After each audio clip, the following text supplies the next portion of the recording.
Hello friends, welcome to my channel. I am Saloni and today we are going to discuss about the PPC curve. आज हम PPC curve का full to revision करेंगे। तो चलिए हम अपने video को स्टार्ट करते हैं। PPC जैसे कि हमने पिछले वीडियो में बताया था कि PPC जिसे हम प्रोडक्शन पॉसिबिलिटी कर्व कहते हैं, ठीक है। As a resource available around us are the scarce, जैसे कि हमने बताया था कि रिसोर्सेज जो है, जो हमारे पास साधन है, जो पैसे हैं, वो लिमिटेड है।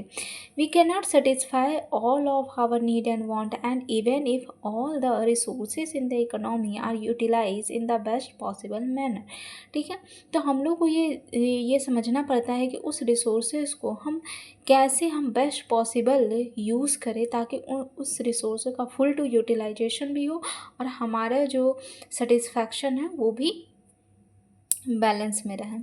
There capabilities are restricted due to the scarce resources, तो हमारा कैपेबिलिटीज़ जो है वो रिस्ट्रिक्टेड रहता है, बंधित रहता है कि हमारे पास रिसोर्सेज जो है वो स्कार्स है, मीन्स लिमिटेड है। Therefore we are forced to make the economic decision to choose among the alternate goods and services to satisfy our want in the best possible manner. तो उस अल्टरनेटिव गुड्स में हमें उस goods को चुनना रहता है जिससे हमें ज़्यादा से ज़्यादा सेटिस्फैक्शन मिले।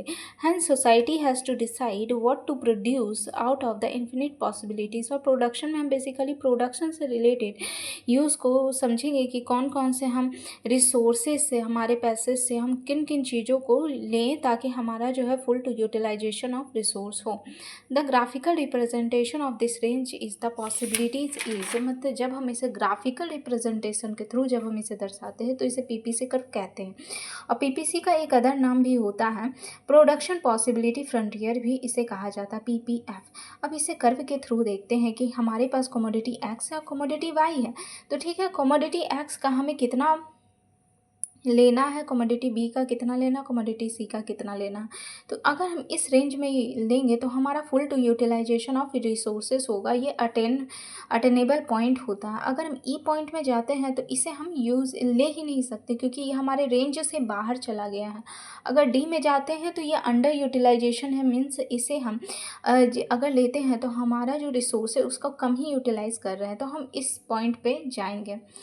What is the production possibility curve, तो इसमें हम बेसिकली वही चीज़ देखेंगे कि production possibility curve is the graphical representation of all the possible manner of the two goods that are produce with the given resources and technology.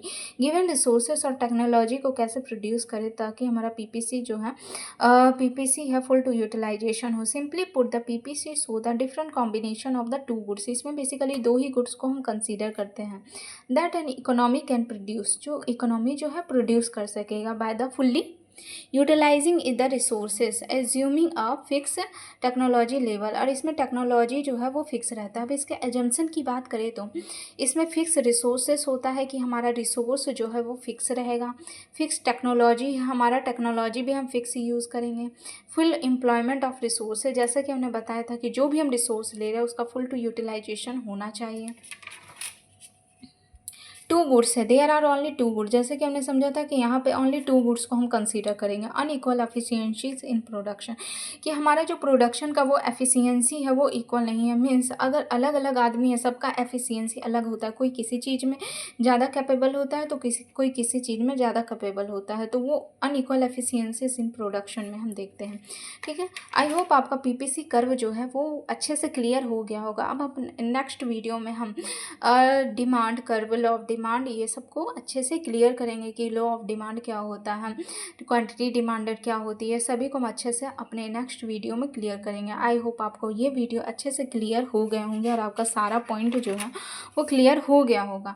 तो अब हम अपने नेक्स्ट वीडियो में इसके अदर टॉपिक्स को अच्छे से क्लियर करेंगे। वीडियो पसंद आया है then like, subscribe, share it. Thank you.